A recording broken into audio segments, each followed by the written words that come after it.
And hello, everybody. Welcome to the Apocrypha Apocalypse Chill Stream. I am Gary Machida. Welcome aboard. Great to see you. Another day, another dollar here at the Double A. And yes, I am thrilled and pumped today. This is going to be a fun lesson, very intricate. I hope I was able to break this down because there's a lot of complex moving parts, but nevertheless, it's going to be fascinating because we're going to look at the Epistle of St. James. I forgot who it was that said I need to say, instead of looking at James or looking at the Epistle of James, Epistle of St. James. We're going to look at some important deuterocanonical connections in James 5 and a possible connection that could save the Epistle of James against the charge of a scientific error. And you're probably wondering, what in the world am I talking about? Well, I'm wondering that too. So we're going to investigate that. So lots of cool stuff. And it's great to see all you guys up there in the chat room. Like I said, I think we got the best chat room on YouTube. You guys are really awesome, super smart, and very, very funny. And everybody, Tyler Rudder is thrilled and pumped to be here. Hey, I'm thrilled and pumped as well, guys, and pumped and thrilled as well. And so is Reason Beliefs is in the house. All right, Reason Belief is pumped and just pumped, I guess. Thrilled. There you go. You got to type faster, Reason Belief. Welcome aboard, my friend. Hope you're having a great day and kindness. I need to find out how to pronounce your name. Kynek is here. Welcome aboard, my friend.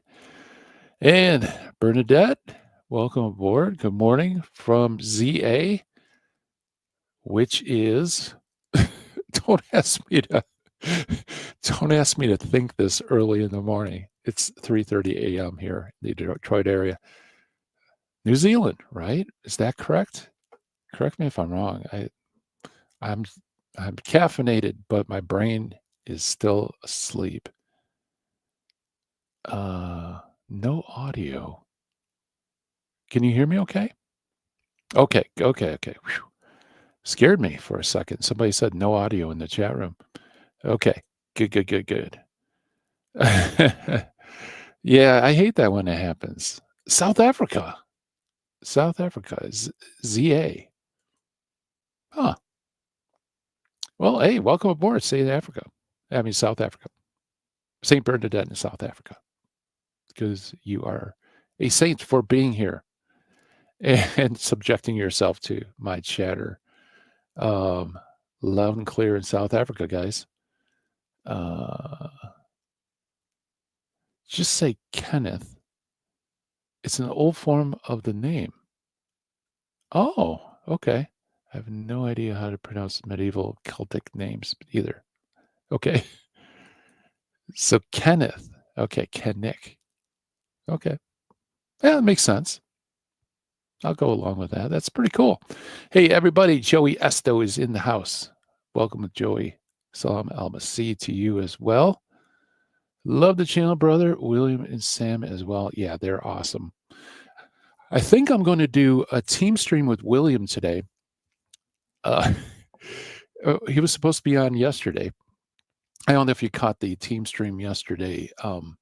But of course, Dr. David is on vacation. I hope if he's listening, make sure your wife isn't aware of it because you're supposed to be on vacation. But I hope you're having a great vacation, my friend. You deserve it. You are a hard worker. I can't imagine doing your line of work and doing all the Deuterocanon research and jumping on the channel on top of that. Awesome stuff.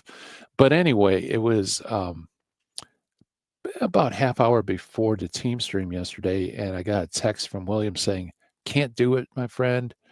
How about we do it tomorrow? So I said, you know what? I'm going to jump on, just do a solo. Actually, we had a lot of fun. I don't know if you guys saw it, but we were doing the low-hanging fruit. I just picked a site at random on Google, and we went through some.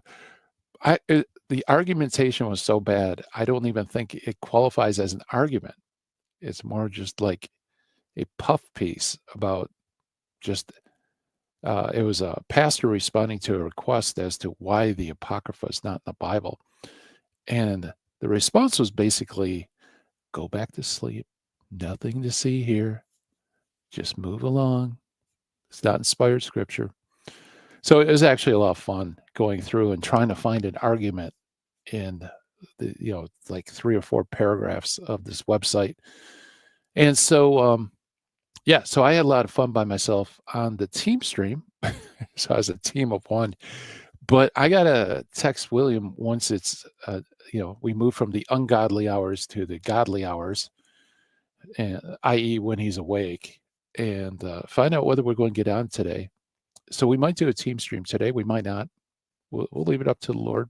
See if he puts things together. If not, we're definitely going to do one Friday. In fact, if memory serves me correctly, I think William said we're going to have John Bergsma on the channel. And if you're not familiar with John Bergsma, he is a fantastic scholar. He teaches at the Franciscan University of Steubenville, which is a powerhouse university here in America. Powerhouse not because it's the oldest, most prestigious, or the biggest, or anything like that, but in terms of being faithful to the Catholic faith and really being dynamic in its teaching and so on. And also with the St. Paul Center for Applied Biblical Studies, that's Scott Hahn's group. He fits right in because he's a powerhouse, very learned. His expertise is actually in Leviticus and the Jubilee, but he's also very well read in Dead Sea Scroll research. In fact, he sat under Vanderkamp at Notre Dame. So we hopefully we'll have him on, and that'll be cool. So we're going to pick his brain about the Dead Sea Scrolls, Deuterocanon, Dead Sea Scroll research. What does it tell us? Who are these people? All that stuff. So God willing, that'll be tomorrow, which is Friday. So keep your ears out, your eyes out, like, subscribe, hit the bell. Hopefully you'll get notified. YouTube's really weird about notifications. I know some people get shadow banned, like Sam Shamoon. People don't get notified when he's streaming. So do that for me. And I hate saying that because you guys are so awesome. In fact, I'm going to refresh my screen on this side over here. And I bet you guys have already liked. I mean, we probably got a high percentage of likes already. So please do that, guys. Yeah, about half, 50%. I'm going to like. Now we got 8 likes. So as people are rolling in, welcome aboard. And Joey Esto. Man, Joey Esto, the gifts keep on giving, or he is the gift that keeps on giving. Thank you so much, my friend. Thank you for supporting the channel. 10 gifted memberships to 10 lucky people. Guys, if you want a friend Joey Esto. He's so generous. Thank you so much for those gifts. Gift memberships, that's helps us so much. And it spreads the word about the channel and also provides some financial support so that we could do stuff like that. So thank you, Joey. You are the man. The man. He is in the house and gifting people. So please consider that. Memberships, now that things have started to lighten up after my wife's surgery, I'm going to be producing stuff. William just contacted me yesterday. He has a really interesting thing that he produced with Theodore Mopsuestia in the canon. And he gave me permission to share it with my patrons and members. And so I got to get around to doing that. I'm doing a series on supposed errors in Judith and my own approach to Nebuchadnezzar being the king of Assyria. I'm going to share some stuff I've been keeping in my back pocket just in case of an emergency. I'm going to share it with you members. So there's lots of fun stuff coming around the pike for members. So if you consider being a member, they're actually super cheap, and hopefully I'll make it worth your time. In addition to all the free stuff. And by the way, if anybody if anybody wants this material, I don't want this to be a paywall per se, but I do want to reward people for their generosity. Um, could you just, if you want, like, for example, the PDF of today's lesson, because it's going to be kind of complex, just contact me through YouTube and just say, hey, can you send me this information? I'll be glad to give it to you free of charge. Okay. Let's see. How are the prawns over in South Africa? I have often wondered that myself. It's a movie reference. Watch District 9 in context. Oh boy, I saw District 9 once, and I barely recall anything in that movie. And that's another interesting thing.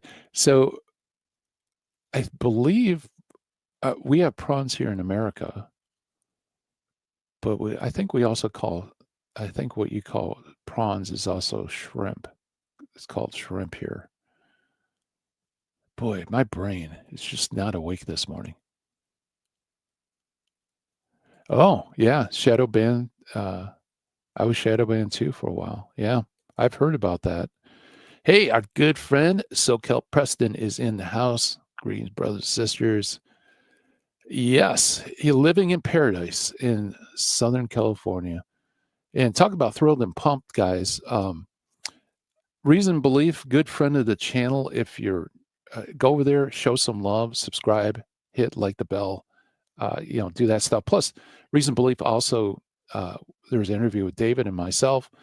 So generous, he actually gave me the videos. I'm still trying to figure out what I'm going to do with them, but show some love to Reason Belief and his channel over there. Like, subscribe, do all that stuff. Also, SoCal Preston, another good friend of the channel. Show some love to his channel as well. Let's try to grow it. It's beautiful. We can do evangelism. We can help our brothers and sisters. All we have to do is click a mouse, free of charge, takes seconds, and you can help brothers and sisters in ministry. Uh, you know, what excuse can you give? And also evangelize too. Just a click of a button, like hitting the like for these chill streams, could make it a little bit more visible. Maybe somebody out there is not Catholic and thinks the Deuterocanon is Apocrypha. And who knows? Maybe we can get some information that they wouldn't normally get. So SoCal Preston, check out his channel, show some love over there as well. SoCal, talk about thrilled and pumped. He has a debate coming up with T-Fan, and I can't wait for that. I am hopefully things are crazy over here in my household, but I would love to do a watch party for the debate. I'm kind of planning on it, but like I said, things are a little crazy. I can't absolutely guarantee it, but I want to do that. I want to get friends of the channel on, and we'll just have a lot of fun doing a watch party with SoCal.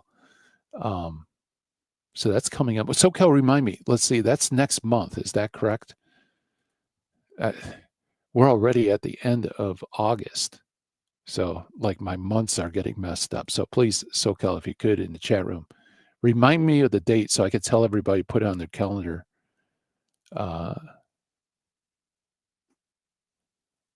Ask him about the agreement with the Dead Sea Scrolls and the Old Greek portions that aren't DC, Deuterocanonical.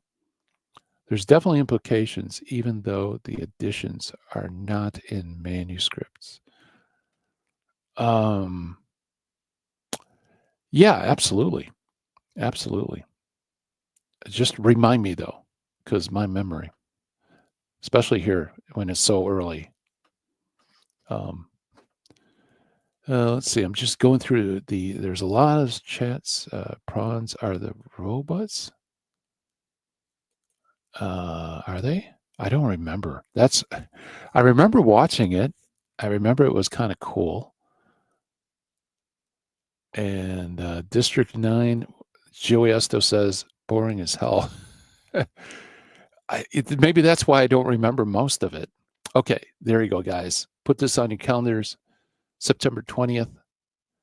It's going to be huge. Yeah, I can't wait, honestly, even though I'm having trouble remembering the date. September is going to be crazy. September 20th, guys, put it on your calendar and either watch the debate or watch our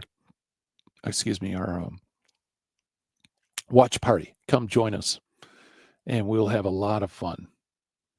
A lot of fun breaking it down. Excellent. Okay. I think we're pretty much caught up on it. Okay, now we got to clear up this prawns issue. The prawns are the aliens. Okay. Love that movie. Well, we got, sometimes the best movies are simultaneously the most loved and most hated movies. Isn't it funny that there are movies out there that it perfectly bifurcates the audience? It's almost like, was it Revelation where Jesus says, would that you're hot or cold?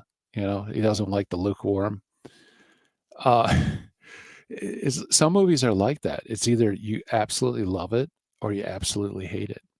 And I found that like some of the best movies do that. You'll find somebody that just can't stand it and others that don't.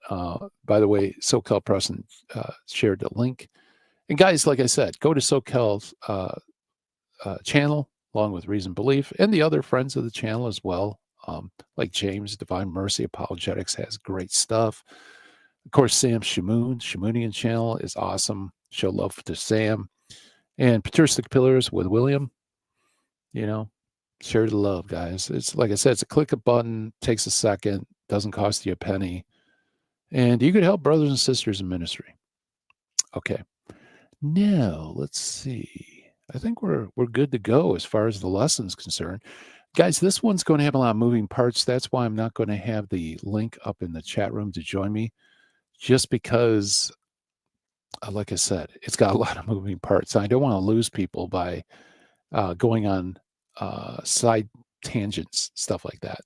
And I hope and pray that I'm able to make this complex stuff understandable, because this particular part of St. James' epistle is really rich in deuterocanonical content.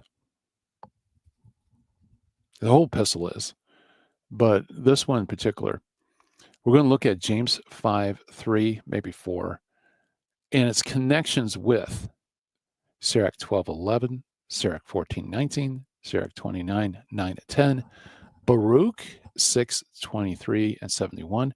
By the way, that's also known as the Epistle of Jeremiah for you nerds out there. The 6th chapter of Baruch is actually the Epistle of Jeremiah. And just to throw it in the mix, Judith 16:17. So very dense, rich. Yes. Thank you, Joey. Yes, show some love to Elijah Yassi, not Dr. David, the Elijah Yassi 2.0. You can show some love to him, but he doesn't have a channel. But the Elijah Yassi 1.0, who actually lives not too far from me here in the Detroit area. The man is great with the papacy and some other issues as well, but really his sweet spot is papacy. And if you love rich, in-depth stuff, check out Elijah Yassi's channel and show some love over there as well. Good guy, very good guy. Thank you, Joey, for reminding me. We have a lot of friends of the channel and extended team members, you could say. Never caught the Judith reference. Okay, so this is going to be fun. Good. Well, I'm glad I could throw a curveball in there. It's there, but it's not super prominent, but it's there. Okay, so as you can tell, there's a matrix here of allusions and ideas that is coming through. So let's break it down. Say a quick prayer for me, guys, that I'm able to break this down in a way that makes sense. Okay, so here's James 5:2-3, just to remind you of the text. It says, your wealth has rotted away, your clothes have become moth-eaten. Your gold and silver have corroded, in some translations, rusted. And that corrosion or rust will be a testimony against you, and it will devour your flesh like a fire. You have stored up treasure for the last days. Man, this is beautiful verses. I mean, packed with insights and all sorts of stuff. And so I broke it down for you. Basically, there are some ideas going on tightly wound within these two verses. You have four ideas. First, you have wealth and clothes that rot away. So, of course, he's lampooning the wealthy, right? Because their greed, the greed is going to be leveled against them on the day of judgment. The second one is gold and silver rusting. The third is the flesh being devoured by fire. And then in judgment on the last day. And the fourth is storing up treasure. Now, we've talked about storing up treasure, and that's why this is going to be a really complex episode or chill stream. If you recall, Jesus talks about storing up treasure in heaven. And we've done chill streams on this, several chill streams, because there are connections deeply with Sirach as well. So you have James here, who is drawing from Jesus, and Jesus and James are drawing from Sirach. So already you got the complexity there. So those are the four basic ideas. And trust me, we're going to do some work at the front of this chill stream. And then when we get to the commentaries, which are pretty dense, hopefully everything will make sense. Now, let's go to the lexical connections. In other words, let's go to the actual words used in Greek and see whether there are connections with Sirach. Okay. So for you guys who don't know Greek, what I did was I have colors matching the Greek words. So rotted away is in yellow, and you have the Greek word there in yellow. Rusted is used twice. And one of them, the root for rust, ho or o, eos, has a form. So I have the orange. That's kind of the root of eos. And but it's put in a verbal form, and it has the prefix cat on it. So I have cat in green just to alert you that the word rust is there, a verb, and it's a little different. It's not the exact same word, but it is the same word, just different forms. Just to explain the orange. And then it says that testimony will be against you.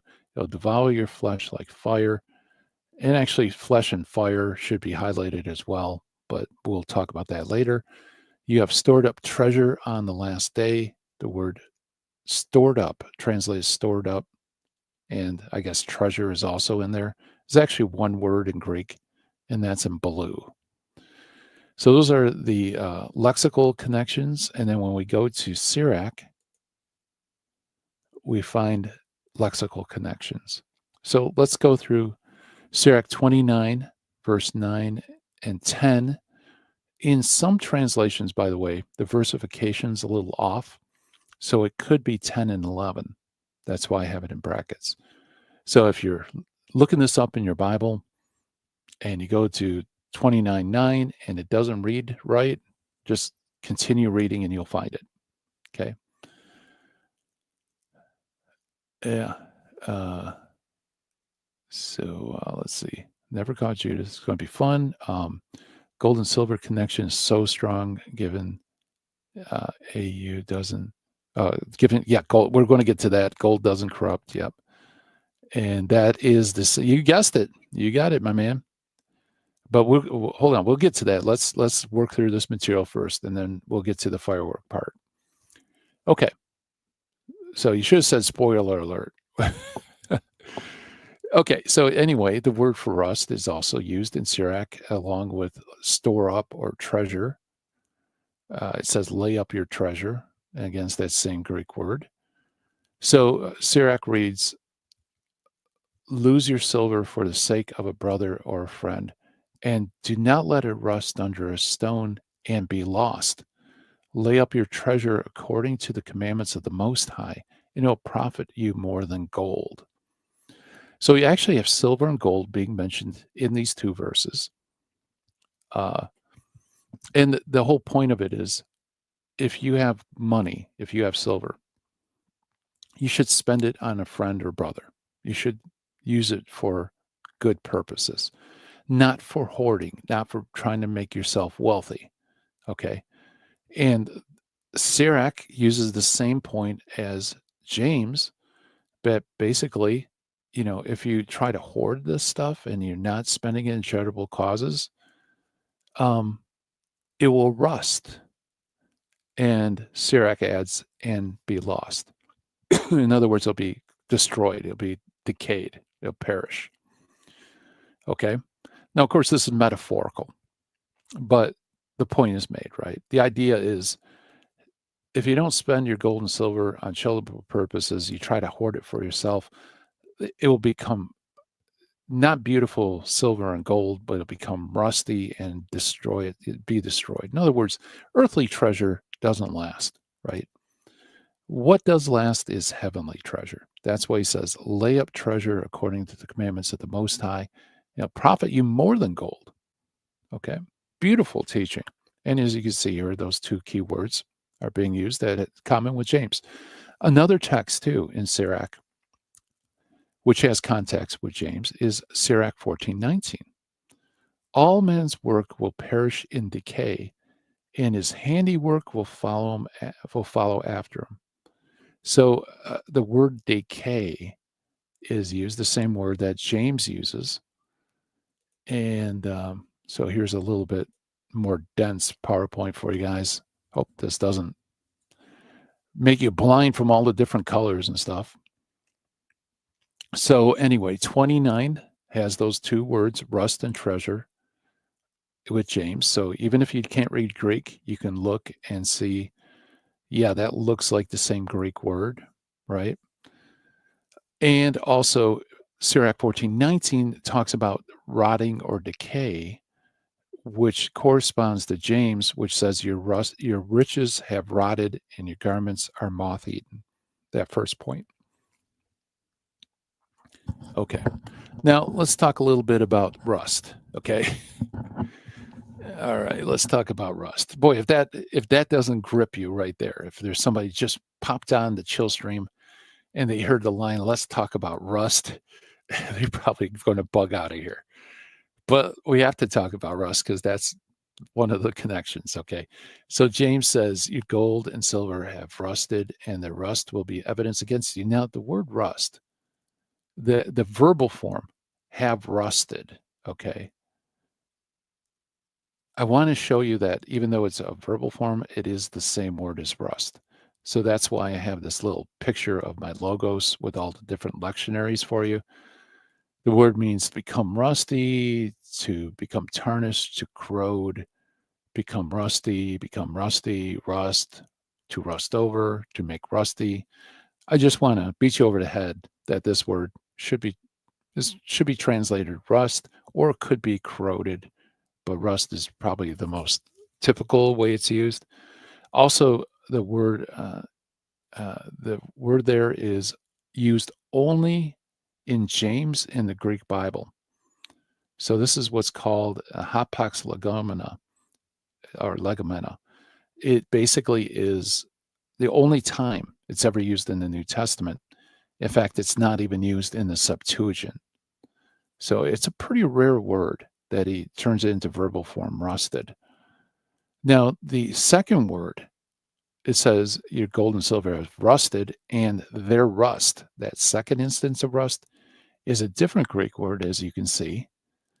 And this very clearly refers to rust. So rust, tarnish, rust, patina, venom. It could be used for venom or poison. Venom, rust, poison, rust, scum. And it can also be used as for an arrow, oddly enough, maybe a reference to the iron tip of an arrow. I'm not sure. And so there you go. So this has different meanings, but it's very clearly understood as rust, right? I mean, obviously, It wouldn't make sense for James to say your gold and silver have rusted and their arrow will be evidence against you. That doesn't make sense. Or the poison woman. It has to be rust, right? This one is used more often in the Septuagint, as you can see here. It's used in Psalm 37:6, Job 16:7, 19:20, 33:21, 40:12. It's also used in Sirach 14:19, like we saw. The letter of Jeremiah, which is Baruch 6, verse 71, and Ezekiel 17:9. So this verb or this word rust is used a bit in the Old Testament, but not a lot, not a lot. But only Sirach, of all these instances, only Sirach applies the word rust to good works. He talks about decaying works. Okay. Hey, Justified Janice is in the house. Welcome aboard. Great to have you with us.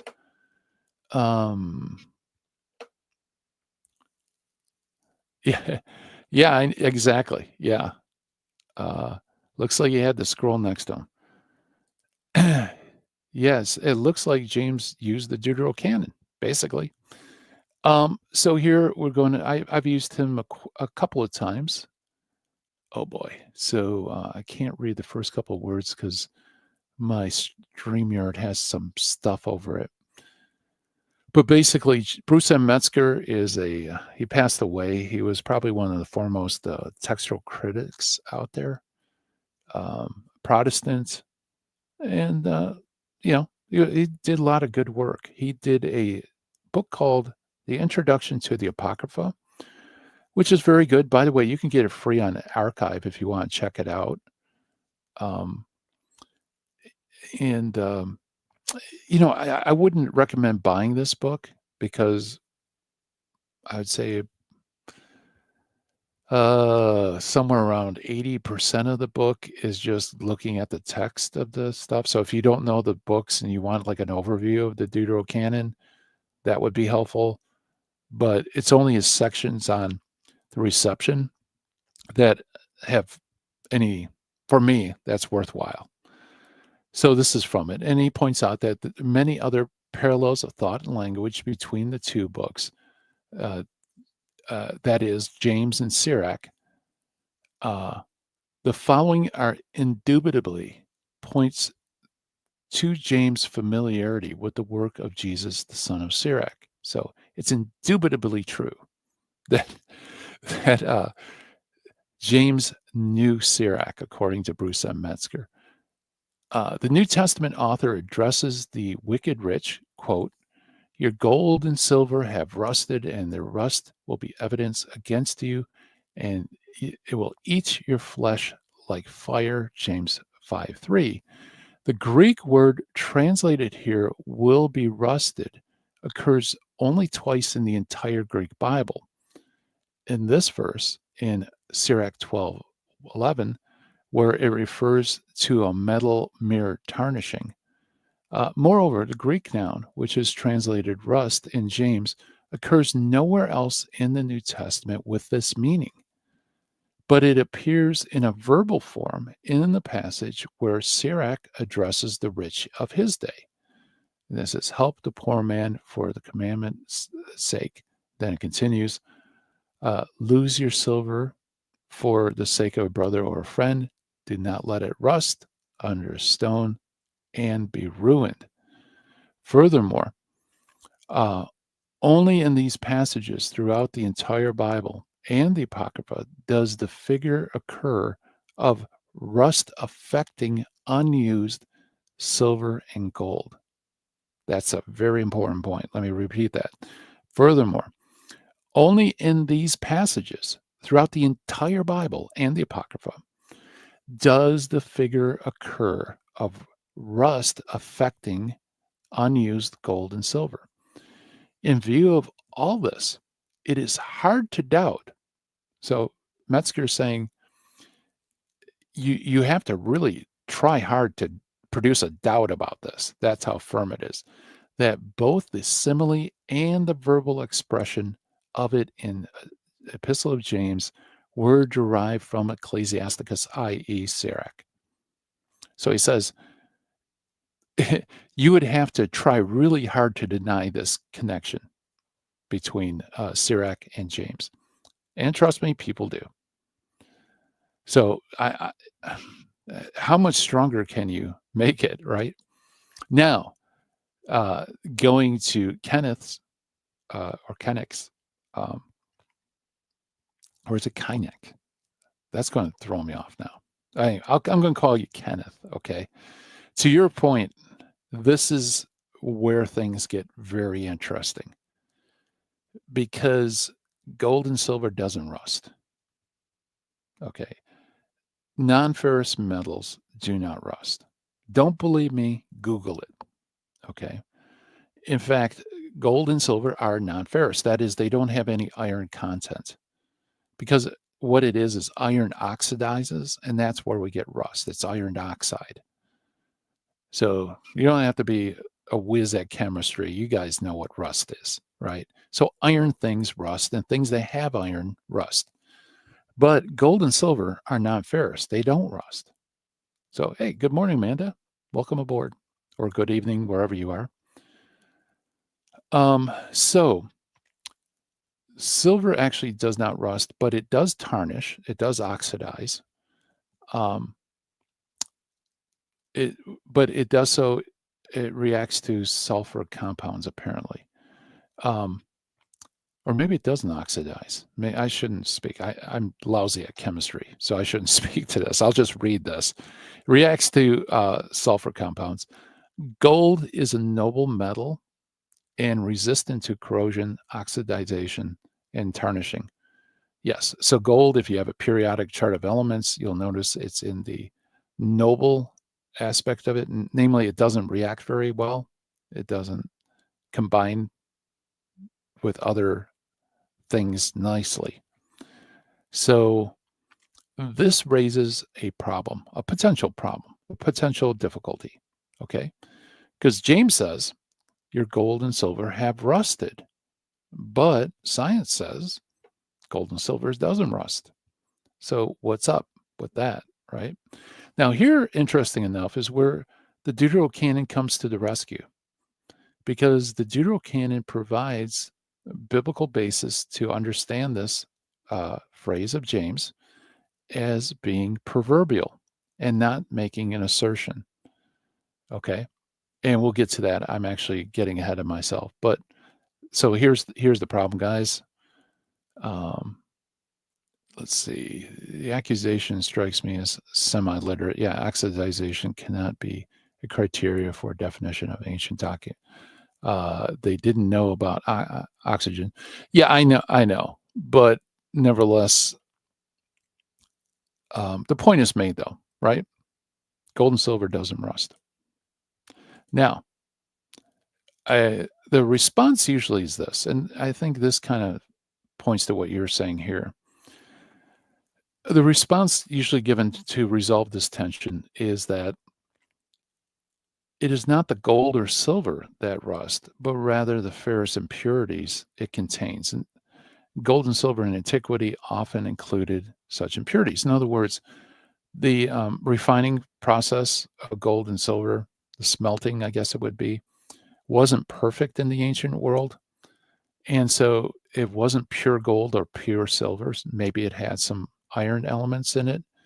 And those iron elements would rust, which would give the appearance of silver and gold rusting.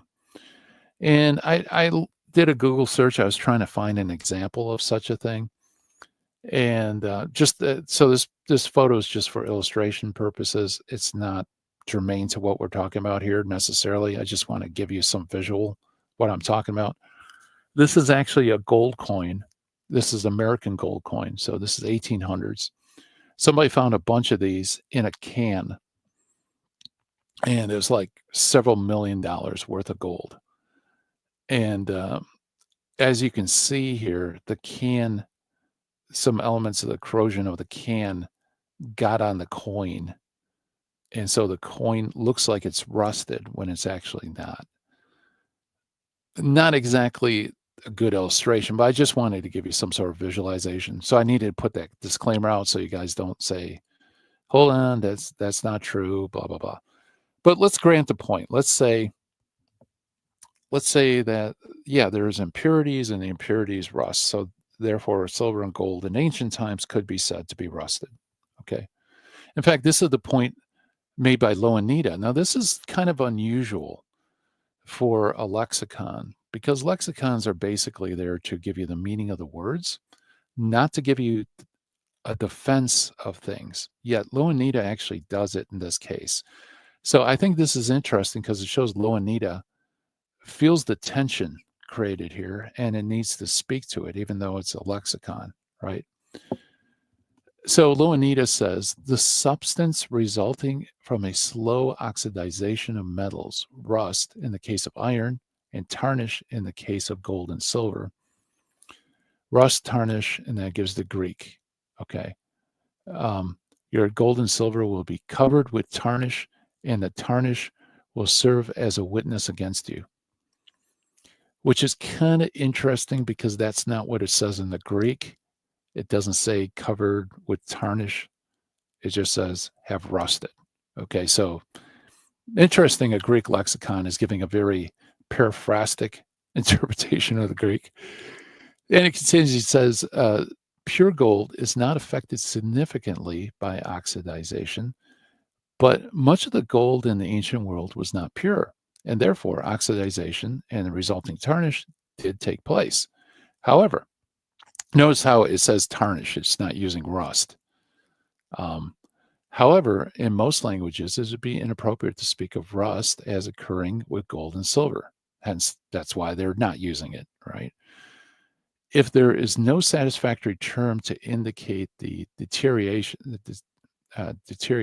in gold and silver resulting in extreme tarnish,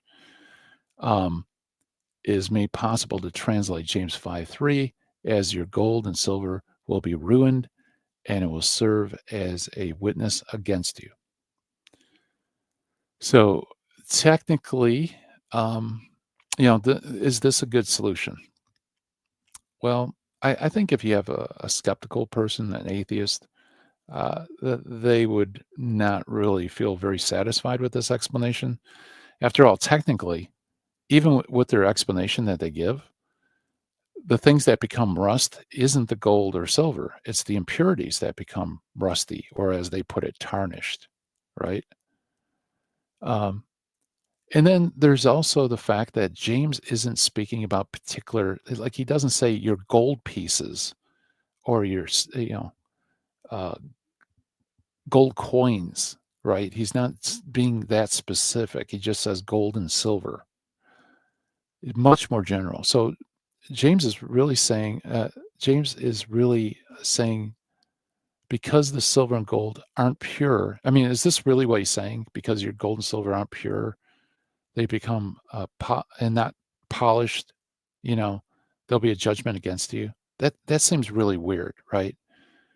Your gold and silver coins are no longer shiny, and that lack of shininess will be, against you. I mean, gold and silver still has value, even if it's not pure gold and silver, right? It doesn't really work. And like I said, he's speaking generally and proverbially. He's not making specific, he's referring to specific things like gold coins and silver. He just says gold and silver.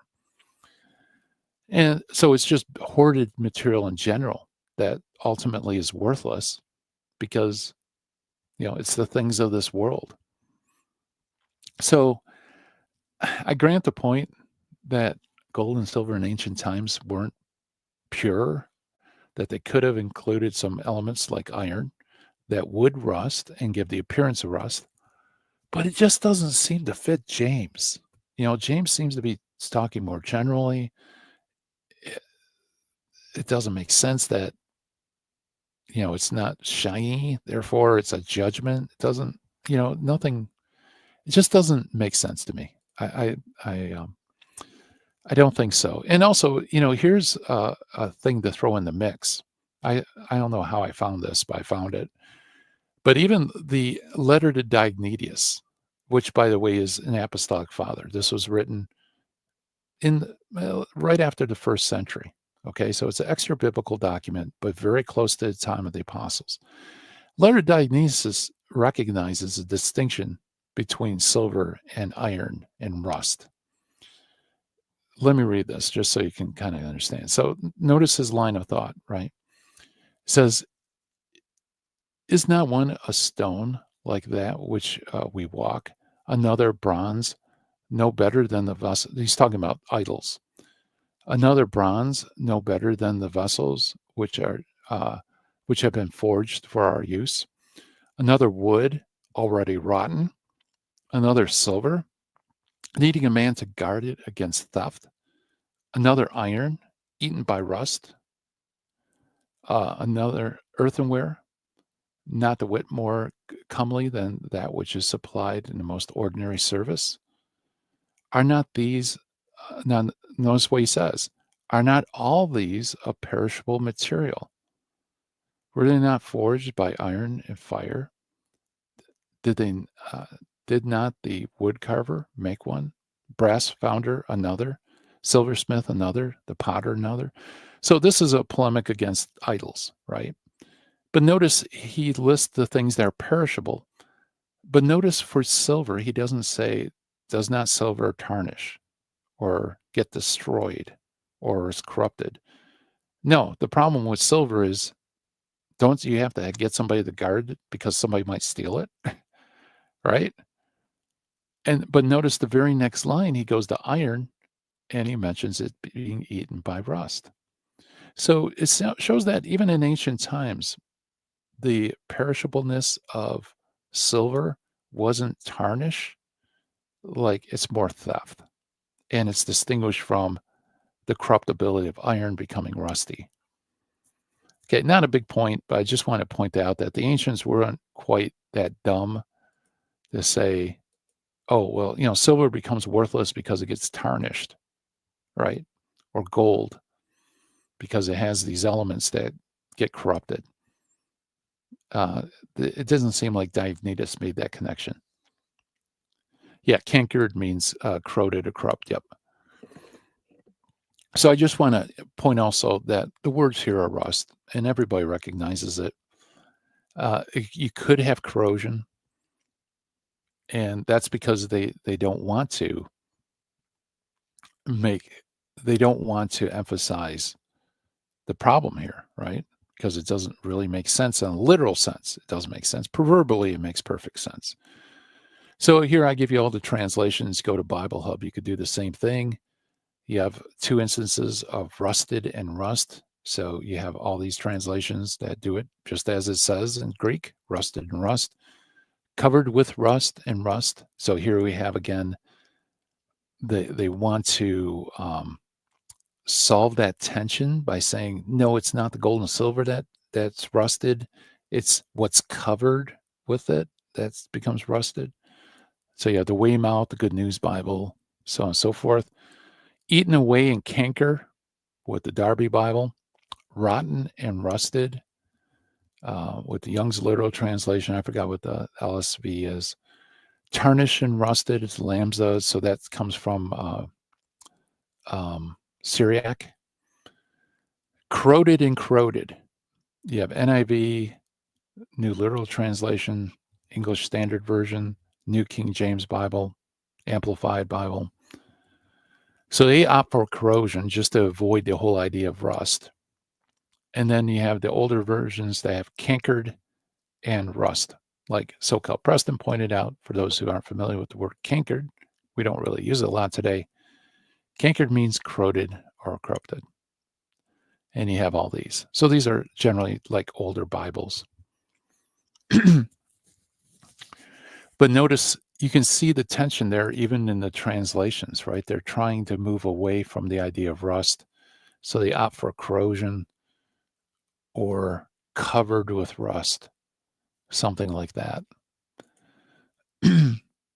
So if taken literally, it could appear to be erroneous. Now, let me put a caveat, guys. Whenever somebody says the Bible makes a scientific error, they first have to show that the author of the Bible is trying to make a scientific declaration, right? Which it never really does. It never purposely tries to go into science.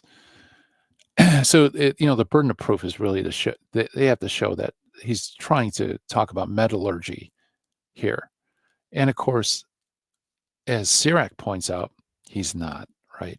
If you don't have Sirach in your Bible, because of the rarity of these words and ideas, it could seem to be that James is making a scientific error because he seems to be saying that gold and silver rust, and they don't, right?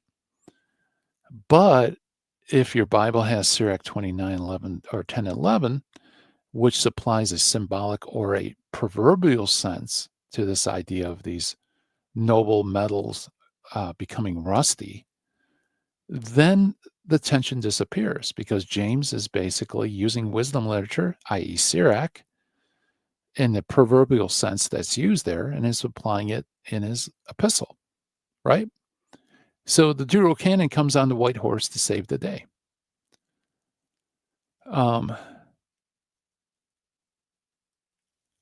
And of course, the whole idea in Sirach and in James is the idea that earthly treasures are transitory and worthless ultimately, while heavenly treasures, like almsgiving, is permanent and more valuable, actually more valuable than gold, as Sirach says. Okay? So it's the same thought. You have these lexical connections, and you have the added bonus that it gives you a example of biblical material that's using it proverbially. And like I said, if you don't have Sirach, where else do you go for the proverbial sense of James? And if you can't establish that, then it doesn't prove the skeptics when they say this is an error of science, but it does make it a little bit harder to defend James. That's all I'm saying. Now, for Kynec, here's the one that you've been waiting for. We'll throw in an extra bonus that Judith is also kind of at work here as well. At least there seems to be a connection with Judith. And that is here, that phrase, it will devour your flesh like fire. And you have stored up treasure for the last day. Now, what's interesting here is when Jesus uses the word stored up treasure and Sirach uses it, it's in the positive sense. Doing good works, doing almsgiving, stores up treasure in heaven, right?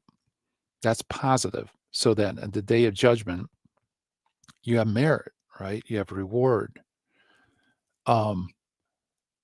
James actually uses store up treasure in a negative sense. That's kind of interesting. That you're storing up wrath for the day of wrath, that, to use biblical language. Okay. And that's entirely negative, right? So you can store up good things. You can store up treasure in heaven that's more valuable than gold, but you can also store up wrath, okay, if you die unrepentant, obviously.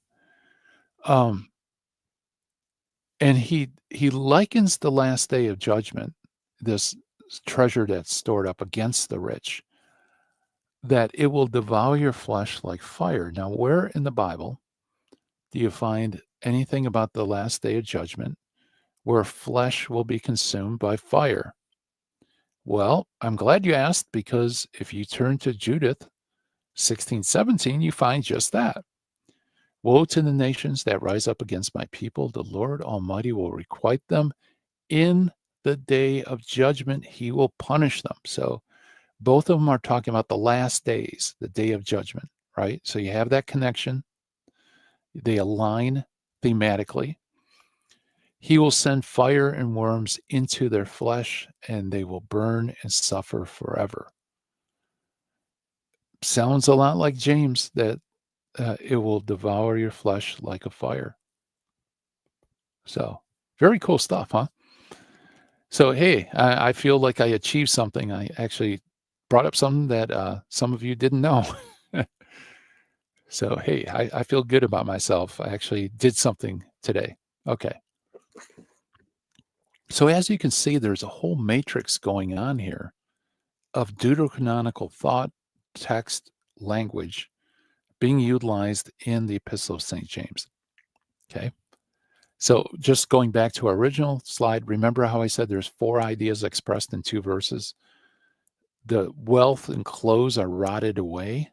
That has connections with Sirach and Baruch. You have gold and silver rusting that has connections in Sirach. You have flesh being devoured by fire, which connects with Judah 16:17. And you have storing up treasure, which is also in Sirach 29:11. Isn't that amazing? So this is such a dense pack of thematic alignments, verbal connections. And that's why way back here, let's go way back. Hold on, guys. Close your eyes. You might get dizzy. That's it. That's why Bruce M. Metzger basically says it's hard not to see the connection here, right? Okay, close your eyes again. I got to go back to where I was. Sorry. I'm sure there's a better way of doing that. Okay, you can open your eyes. I don't want to make you guys dizzy or anything.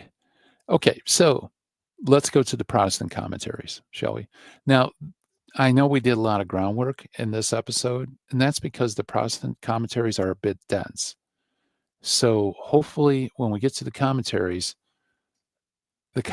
will make more sense of what's going on. So here's the first one. This is the New International Greek New Testament Commentary. And actually, we're going to quote extensively on this. It says, their wealth, the general descriptive term picking up from, I'm not even going to pronounce it because I'm too sleepy, is spoiled. Okay. The word corruption is hapax legomena or legomenon in the New Testament, which properly means to rot. It expands to indicate general decay. Now notice where the text that's cited, Sirach 14:19, Baruch 6:72. And below, I gave you the text. Your wealth has rotted away. I give you the Greek word there. The same Greek word is used in Sirach 14:19. All men's works will perish in decay, and his handiwork will follow after him. Again, same kind of ideas going on in James as there in Sirach 14:19. And then, of course, Baruch 6:71. Some Bibles have it as verse 72. From the rotting of the purple and linen upon them, is talking about idols that are clothed with purple linen, like royal clothing. It could be known that they are not gods. So the idols that are dressed in these fine linen, the linen rots, and therefore you know they're not gods. So you have that same thought there. Okay. It continues and says, the gold and silver have rusted. In the New Testament, it's again hepax legomenon. Okay, so it's used only once. It's used only once in the Septuagint, and guess where it's used? Sirach 12:11.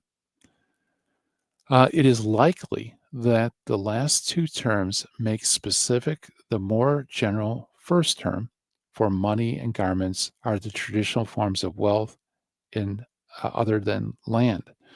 The traditional nature of terms, and particularly the scientifically strange nature of the last term, gives a clue to what is intended in the cultural context. Interesting. So it says, it points out the rarity of the terms, their connection with Sirach, and of course, it's talking about wealth, and then the traditional nature of the terms, and particularly the scientifically strange nature of the last term. What's that? It's the idea of gold and silver rusting. Give a clue to the cultural context. The rust and tarnish of precious metals was proverbial. For example, e.g., Baruch 6:12-24. So we have Baruch, and I give you on the bottom, and Sirach 29:10. Okay, so where are the instances of this being proverbial? It's only in the Deuterocanon, folks. And of course, if you look at the bottom there, I have Baruch 6:23. Despite the gold that covers them for adornment, unless someone wipes away the corrosion, they do not shine, and they nor did they feel anything when they were molded. Okay, so you have this proverbial use of corruption, rust affecting precious metals. Going back to the commentary, it says, the proverbial sense indicated not only temporarily, but also uselessness. And then it quotes from Sirach 29, 9 through 10. Help the poor man for the commandment's sake. Grieve not for the loss money for the sake of a brother or a friend, and let it not rust under a stone or a wall. Then it continues, store up almsgiving in thy treasuries, and it shall deliver thee from all evil. So there you go, guys. Very cool stuff. And I think that's the end of that one. Yeah, it is. Okay. Moving on, the Word Biblical Commentary by Ralph Martin. It says, the food or wealth in general is rotten. And it gives the term, right? Caused to rot. It's a hapax legomena in the New Testament. Compare Sirach 14:19. Right? I mean, where else is it going to compare to? Number 2, the garment is moth-eaten. And we'll skip all the Greek stuff. That's also a hapax legomena. It's only used once in the New Testament. See Job 13:28 in the Septuagint. And for the roots, confer Sirach 42:13. Out of the clothes comes the moth. And then compare Isaiah 59, 51:8. Okay, fine. That's with the clothing part. What about the rust part? Part 3. The transitory nature of gold and silver is depicted by James' description of their rusting. And if you think about it, guys, in terms of biblical imagery, you notice the things in heaven are all gold. Do you ever wonder why there's a golden altar and why the temple in Jerusalem was decked out in gold? Does anybody know? Or is it just because it's valuable? No, because gold was a symbol of eternity, right? Why is it a symbol of eternity? Because it doesn't get corrupted, right? You see how that works? So the transitory nature of gold and silver, you could in your mind, you might be thinking gold and silver, that they're valuable because they last. Well, actually, James says it rust. So you can kind of see the impact of how strange this is, right? And then it has become rusted. Gives the Greek word, another hapax legomena, CF, Sirach 12:11 in the Septuagint, as sure as metal rust, 12:10 NEB. The last point is proverbial rather than actual. For these precious metals do not rust. As an example of this manner of speech, use of money rusting, see Sirach 29:10. You see that? So the Word Biblical Commentary says the last point is proverbial rather than actual. So it saves the day, right? But how does it save the day? These precious metals do not rust. As an example of speech used for money, see Sirach 29:10. And then he goes to Matthew 6:20. But all these images, rotting food and riches, moth-eaten garments, rusting gold and silver, depict the temporary and useless nature of worldly goods. Yes. Now, what is this 6:20 reference? Well, 6:20 talks about where Jesus says, store up treasure in heaven, where neither moth nor decay destroys, nor thieves break in and steal. And if you guys are members of the channel, or you just hang out at the channel, you've watched chill streams before, we've done chill streams on this, right? Matthew 6:20 has deuterocanonical context like Tobit 12:8, Sirach 28:2, and Sirach 29:12. So you have this whole matrix here that James and Jesus are saying essentially the same teaching, and both of them have direct connections to Sirach and actually Tobit and Judith and Baruch. So it's like it has a compounding effect, right? It's a very dense matrix of use of the Deuterocanon. The Tyndale New Testament commentaries say, it says that the first indictment on the rich has to do with the worthlessness of worldly goods they have so carefully assimilated. James singles out three classes of material goods. Riches is sometimes understood as reference to crops, with garments and gold and silver, then specifies two other most common forms of wealth in the ancient world, but it is more likely to be a general summarizing term for any wealth. The word rot, sipo, sipo, can refer to decay or transitoriness of all forms of human endeavor. Look at the example, guys. Sirach 14:19. Why didn't he go to a proto-canonical book for that? Well, because the connection's obviously deuterocanonical. Okay, the moth-eaten garments remind us strongly that Jesus' similar teaching about transitoriness of earthly treasures that will be consumed by moths. So you have Matthew 6:20, like we just saw.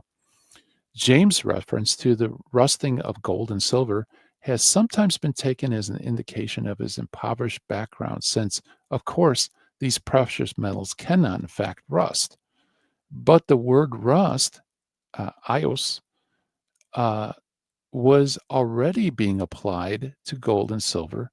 Epistle of Jeremiah, i.e., Baruch 6:10. The image seems to become a traditional way of designating the temporality of even the most precious metals. Confer also Sirach 29:10. Okay. So again, it's like the only way to unravel this difficulty is to go to the Deuterocanon. All three statements, in fact, reflect traditional Old Testament and Jewish teachings about the foolishness of placing reliance upon the perishable material goods. And it continues. Not only will wealth bring a long-lasting benefit, its decay, quote unquote, will testify against the rich at the judgment and bring a guilty verdict upon them. Eating flesh like fire is an image of God's judgment, Judith 16:17. So here, who's this? Douglas Moo, who's actually a very good exegete. He's making that connection with Judith, right? The idea of final judgment being fire that eats flesh, that's all found in Judith. The reason for this judgment may simply be because the rich have concentrated on the accumulation of earthly treasure to the exclusion of heavenly treasure, thereby plainly indicating where their heart is. Cf. Matthew 6:19-20, which again has all those deuterocanonical connections, right? So see the videos on the Apocrypha Apocalypse. Continuing on, Moo says, laying up treasure according to the commandments of the Most High, it will profit you more than gold. Sirach 29:9-11. The same sentiment is found in the Lucan version of Jesus' words about treasure. Quote, sell your possessions and give alms. Provide yourself with purses that do not grow old, with a treasure in the heavens that does not fail, where no thief approaches and no moth destroys. So now we have a parallel with Matthew 6 and Luke 12. Hoarding of wealth is wrong, not just because it demonstrates utterly false priorities. It is doubtly sinful because it deprives others of their very life. There we go. So very good stuff. And by the way, Luke 12:20 has connections with Sirach 11:18-26 and Wisdom 15:8. And you can check out the video of that chill stream. See how it's all kind of coming together? So next time you hear a Protestant say the Deuterocanon is not used in the New Testament, just remember this video. So here's that whole matrix of verses. You got James 5:2 with Sirach 14:9 talking about rot or decay. You have James 2b, which connects to Matthew 6:20 about storing up treasure, which Matthew 6:20 has all these deuterocanonical connections. Then James 5:3 is connected with Sirach 29:9-11 and Baruch 9:23 with gold and corrosion. Then you have James 5:3 with Luke 12:20, which is also connected to Sirach 11 and Wisdom 15. And then you have, of course, James 5:3 with Judith 16:14, talking about flesh being eaten with fire, right? So you got all this stuff going on in the background. Zondervan exegetical commentary in the New Testament says in Luke 6:24, Jesus notifies the rich that they have already received their reward. Job 13:28 speaks of human beings waste away like something rotten, like garments eaten by moths. James 5:2. Sirach 29:10 enjoins using one's money for friends and relatives rather than allowing it to rust under a stone. Again, compare James 5:2. So, who is this? Blomberg and Carmel see the connection. Commentary on the Holy Bible. This is Lang's commentary, I believe. Yeah, Peter Lang, John Peter Lang. Verse 2, your riches are corrupted, the word, and it gives the Greek and all that, to make rotten or putrid, destroy by rottenness, signifies the second person perfect passive, as here to rot, molder, to be rotten, and also to be in a state of rotting, fermentation. But it has also a more general sense, to corrupt, to consume oneself, Sirach 14:19. So you can see, again, it's like if you want to go to the proverbial sense, you have to go to the Deuterocanon. Evangelical commentary on the Bible says, they have failed to follow Jesus' advice. Sell your possessions and give to the poor. Provide purses for yourselves that will not wear out. A treasure in heaven that will not be exhausted, where no thief comes near or a moth destroys. Luke 12:33. See also the connection between decay of wealth and the failure to help the poor in Sirach 29:9-11. There we go. And yeah, SoCal says, if Sirach is good enough for James, it's good enough for Jesus. Knowing that James was one of the apostles, I believe James was a brother of Jesus, was James the Less. Okay. Yeah. So, yeah, if it's good enough for Jesus and it's good enough for James, why can't Sirach be good enough for us? I don't get it. St. James, the Epistle of St. James by J.B. Mayer. I'm not going to get into this because it's like almost all Greek. So I'll just read the highlighted parts, sort of. The verb is found here. It just basically goes over the same stuff we've talked about. It makes a connection with Matthew 6:19. It says compare with the whole passage in Sirach 14:3-19. Then in terms of gold becoming rusted, says the word used in Sirach 12:11 is a mirror dimmed with rust. And we saw this in other things, verse 10, and also 29:10 as well. So basically it makes the same connections. And let's see. Okay. Greek Testament commentary. Your gold and your silver have rusted through. And it continues in reference. Epistle of Jeremiah. So this is Baruch 6. We have gold and silver images of idols.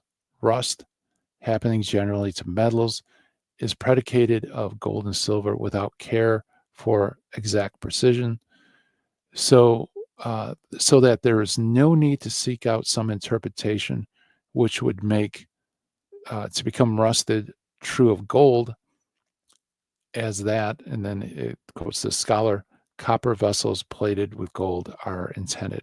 So basically he says, look, you don't have to go as far as to say, well, when he says gold, he's talking about gold plated something, right? He says, you don't have to do that because you got the proverbial idea, which is expressed in the Epistle of Jeremiah. But what backing does that have for a biblical text?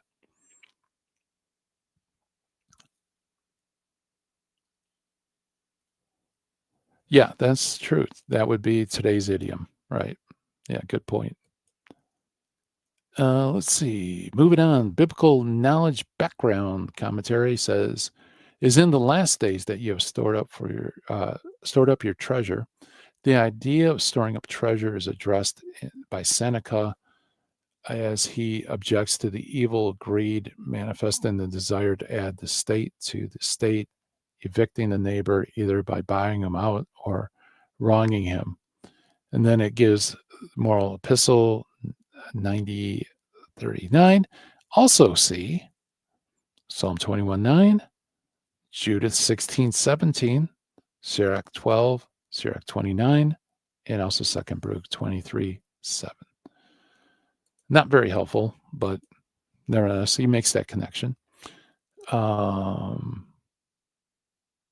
It continues, the verb to cause rot in the passive and second perfect is corrupt, is in the New Testament. It's hapex legomenon. That's what those Greek words there mean. So it only appears once, but often appears in the Septuagint, the LXX. Compare Job 33:21, 47. As here in a general sense, this idea of corruption is found in Sirach 14:19. Then he continues in verse 3, continuation of the description of judgment. And the Greek there says that your gold and your silver, a further specification of riches that are rusted. Okay, that word is for to be rusted, right? In the New Testament, that's also a hapex legomena. In other words, it's also used only once. Sirach 12:10, the equivalent of the simple verb, only in a stronger signification. Then it continues, so in the epistle of Jeremiah 11, Baruch 6, where it is said that gold and silver images, and then it continues, so on and so forth. Same in verse 23. So these biblical commentaries, they're making the same thing, basically saying the same thing I've been saying, right? That if you want to get to, if you want to provide some backing for James not saying something literal that would seem to contradict science, the alternative is that it's proverbial, and the examples that it's proverbial are found in the Deuterocanon, i.e. Sirach. The Paideia commentaries in the New Testament says, your wealth has rotted, that gives the Greek word, and your clothing is moth-eaten. This is just the beginning of a description of stripping away all that is valuable from the rich. Some of the details follow. Your gold and your silver have rusted, and their rust will be evidence, martyrion, against you, and it will eat your flesh like fire. The transience of material wealth is stressed in 5.2.3a by three verbs in the perfect tense that stress the completion of the destructive process. Your wealth has rotted, your clothes are moth-eaten, your gold and silver have rusted. Of course, gold and silver are not ferrous metals, and they do not rust. But this is not the case that James is showing ignorance. In cultures of James' time, the rusting of precious metals was a proverbial image from waste of precious resources, which were meant to be used, not hoarded. And then it quotes from, you guessed it, Sirach 29:10. Wonder why they don't quote anybody else, right? Well, it's because it's thematically aligned. It has verbal connections. It says basically the same thing, and there's no other example in the Old Testament. And if you don't have these in your Old Testament, you don't have an example of this seemingly erroneous expression of James as a proverb. You get the point? Yeah. Every time he uses the Greek work, all I hear is Jamalawite.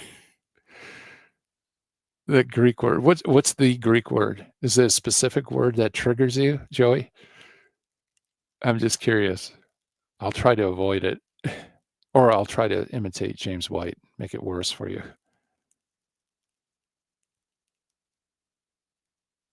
Yeah. Okay. Biblical knowledge background. Did I? Okay. No. No, that's the wrong title. Sorry, guys. We're still in the Paideia commentaries. I forgot to change the title. My apologies. But that is not all. The rusted, unused, wasted resources are evidence against the rich of their heartless disregard for the poor and their unwillingness to come to the aid of the poor and provide alms. See Sirach 29, 9 through 12. Huh. Wow. It seems like an awful lot of weight is brought to bear on Sirach, doesn't it? Then it says Matthew 6, 9 through 21 and Luke 12, 33 through 34, Q material, provides sayings about storing up treasures on the earth where moth and rust consume, and a number of parables add their critique, such as the parable of the rich fool who built bigger barns to store up an excess of harvest, Luke 12:13. Now, guys, we talked about that on the chill stream, remember? The parable of the rich man? And its deuterocanonical connections. Remember that? And the parable of the rich man and Lazarus in Luke's 16, 19 through 31. The first shows the hoarding, the folly of hoarding wealth and not using it for good purpose. You fool, this night your life will be taken from you. Actually, it's funny it quotes that line because that's actually from a deuterocanonical book about your life being demanded back. Note also, every work decays and ceases to exist, and one who has made it will pass away with it. Sirach 14:19. Wow, a lot of Sirach. The second parable condemns the rich man for willingly disregard the plight of the poor man, narrating a reversal of fortunes in the afterlife beyond death.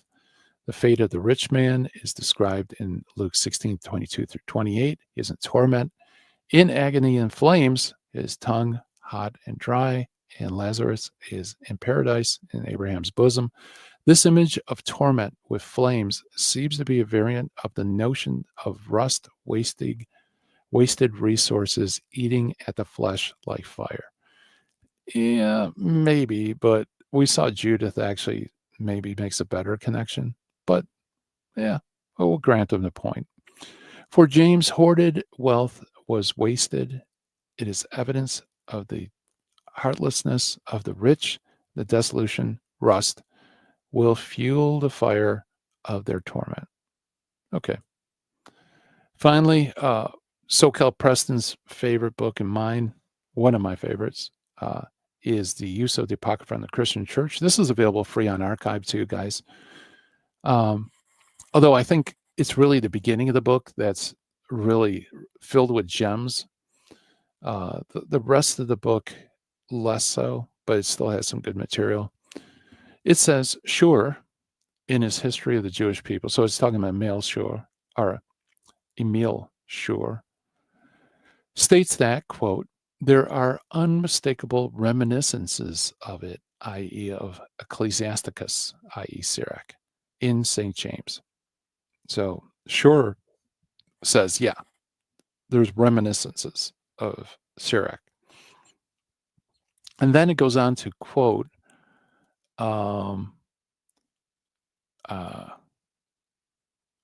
Clouch, I guess that's how you pronounce that name, on Sirach 29:10 writes, then it gives the German. I'm not going to butcher the German. If William was here, I'd have him read it because he's fluent in German. But the translation basically is, I think it says, Vulgate James 5:3, which passage goes back to the book of Sirach and sees, quote, comprehensive use of the book of Sirach in the Epistle of James. So, yeah, and that's exactly what we saw. Talk about comprehensive. Just these two verses are packed with all sorts of connections with Sirach. And that's recognized in the scholarship and Protestant commentaries. Now, good Protestant commentaries, there are a lot of Protestant commentaries that don't comment on it or make that connection. But as we saw, some very prominent, important ones definitely do make those connections like we do. So this is not Gary like reading things into the text. This is in the scholarship, right? Now, what about cross references? As we do at the Apocrypha Apocalypse chill streams, Well, guys, surprisingly, with all those deuterocanonical passages, there's only two I could find of early English translations of Protestant Bible. The first one is the King James Version, but not the 1611, but rather the Blaney edition in 1769, as you can see here, as a cross-reference to Sirach. But man, that was mind-blowing. I'm going through all these. I figured there's got to be tons of cross-references, and these Protestant Bibles. Only two Bibles have it. This and also the Cambridge Paragraph Bible, Scrivener's work. Not only does he have a connection with Sirach, as you can see, pointing to the Greek, but he also has Baruch 6:12. So good on Scrivener for making that connection. And that's it. Coverdale doesn't have it. Taverners, Geneva, I couldn't find any of them outside these later, more comprehensive Protestant Bibles. But then again, of course, the so-called Apocrypha was removed from these Bibles, and so even these references are gone. But yeah, only two. I was shocked at that. I thought for sure, since there's such an obvious, like Metzger says, how obvious the connections are. I don't know. They missed it. Not don't know what that's about. Okay, guys, so that's basically the lesson. So and I think this is going to be the last substantive text that we're going to look at. The next few chill streams we're going to do are not quite as powerful as this particular one. But I think, and what we've seen on the chill stream is there's other texts that are much more powerful than even this. But nevertheless, I think it is a pretty cool connection. Sorry, my headphones really hurt my ears. They're good headphones, but man, do they hurt. As the years pass, Cambridge increased the references from the Apocrypha. That's true. That's true. In fact, if you read the introduction to the Cambridge Paragraph Bible, like I did, because I'm a nerd, you'll find out he does comment on that that there were some erroneous cross references that they got rid of from the King James, and there were some that he felt were inexplicable why they weren't there, so he added them. So think of the Paragraph Bible as kind of like the last, fullest version of the King James. And then afterwards, they get rid of the Apocrypha, they get rid of the cross references, and they strip it down, unfortunately. So anyway, that's it. So like I said, pretty meaty stuff. And I think this would probably be the last. We have a few more to go just for the sake of completion. There are some interesting things to talk about, but nothing as far as something like as important as this, because without Sirach, like we saw, without Sirach and Baruch, how do you establish it was proverbial? Well, you could say, well, there's these Jewish documents that were floating around and they used it as a proverb. Yeah, but it seems like it would be better justification to say these are biblical texts. I mean, why is James using like texts that have no authority whatsoever? They're not considered sacred by anybody, but he seems to be utilizing a lot as if it's scripture, right? As if it's scripture. Yes, so Kel, that's right. It's the meat market. The meat market. No fluff here. No fluff here. So anyway, that's it. If anybody has any questions, throw it up on the chat room. Sorry, my face is I'm being blinded by the screen that I just pulled up. The reason I'm doing that is because I'm trying to find the picture. Any questions, guys? Throw it up there. And here is the thumbnail. I forgot who it was. I actually think he's not here today. Somebody requested more Matrix thumbnails. So here's me as Morpheus. I think this is the training program in the movie where they're walking. But anyway. For some reason, I'm not too bad as Morpheus. The AI likes to put me as Morpheus with his face. Don't know why, but that's cool. It's a cool character. It could be worse. It could be some other character. Let's see. So you mentioned Judith earlier on Nebuchadnezzar and the Assyria. Do you have a good book referencing that defends its historicity? Never read one that does. Um, no, there's not a book that defends it.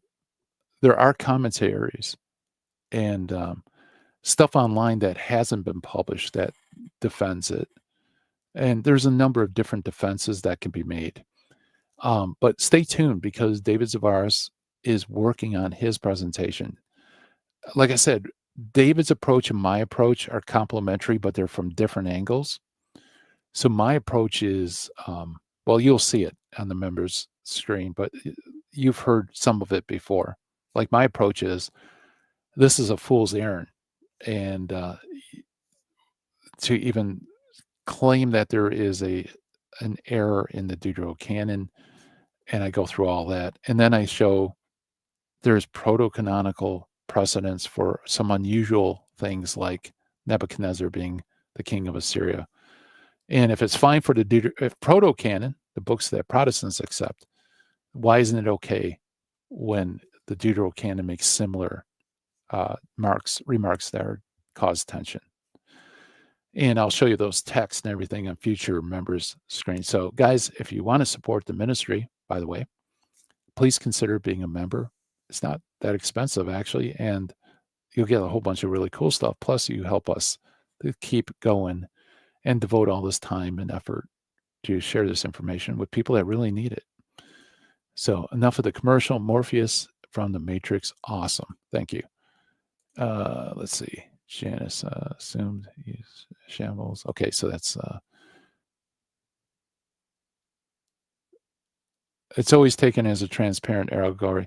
Yeah, actually, I'm going to show you in the membership stream that's Luther's take on the book. And he didn't see any problem with it, like as a reason to exclude Judith. He thought that, yeah, the Bible does this. Joey Esto, you should get David on one of the chill stream. You know, Joey, he does pop in every now and then because he's in Europe.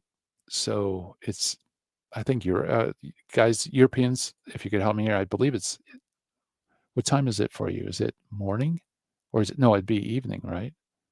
No, it wouldn't be. It's evening in Australia. It's like normal daytime, maybe in Europe. So yeah, he does pop in every now and then, but he works. He doesn't do full-time ministry. David's a physician, so he's busy during the day. But since this show pops up around the time he's about to go to work, he'll pop in every now and then. So he's a busy guy, like I said. But I'd love Dave to come on the chill stream. Wake him up early. Well, I can't. Guys, I won't sleep if I move the chill stream any earlier. Our Hungarian, Czech, Argentinian, Chaldean brother, David. Yes. Isaiah, yeah, Elijah Yassi 2.0. That's right. You forgot to put that in there. But yeah, I guess that would be covered with Chaldean. He's a man for everybody. He's a man for everybody. Ushers Animal of the World. Puts Judith in the genie. Oh, that's really interesting, SoCal. Yeah. By the way, that's what I love about SoCal. He's done some pretty deep dives in like classic Protestant literature on the Deuterocanon, and he's just a wealth of information like that. So show some love, subscribe, like, hit the bell for his channel. Also, don't forget the other friends too. Reason Belief, who's a regular here on Chill Streams. Show him some love. Tell your friends about these channels.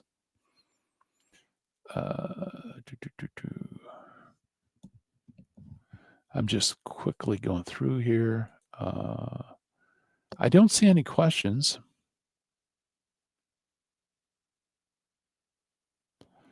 Okay, me too. I'm a federal agent, very busy. Need more sleep.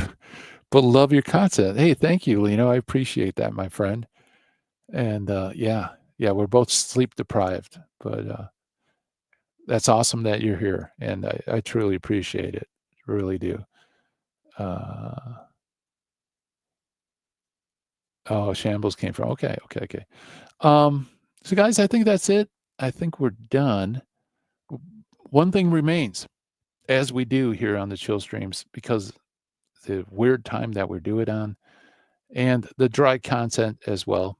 These aren't quite as fun as the team streams, unless you're a nerd and you really like getting into the literature.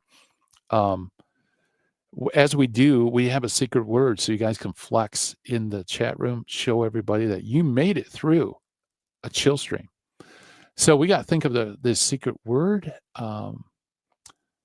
Let's see. Any suggestions? I'll let you guys decide what secret word we're going to use today. Dry. Yeah, David's last name apparently means dry, and my content's dry. So why don't we do dry? That's unusual. Fun. Or, boy, Rusty's a good suggestion too. Let's do Rusty. There you go. SoCal, you're the man. That's an excellent suggestion. Okay, guys, so if you want to flex in the chat room, show everybody you made it to the end of this video. And by the way, for those who are watching in the future, if you're watching the video, go ahead, do it. Go in the comment section, put Rusty. Just show people that you made it to the end of the chill stream. Okay. All right, guys, I hope all of you have a fantastic day. Like I said, God willing, we will have a team stream with William and myself today at 2 p.m. So hopefully, if you have some time, 2 p.m. Eastern time, come join us, because it's always a riot with William. We're going to get thrilled and pumped to whole new levels on that team stream, if God willing, we get together. And next chill stream, by the way, will be Saturday, 3:30 a.m. Eastern time on the channel. Thank you, guys. Don't forget, like, subscribe, hit the bell, do all that stuff. Thank you so much for your support. Thank you for watching. Until next time.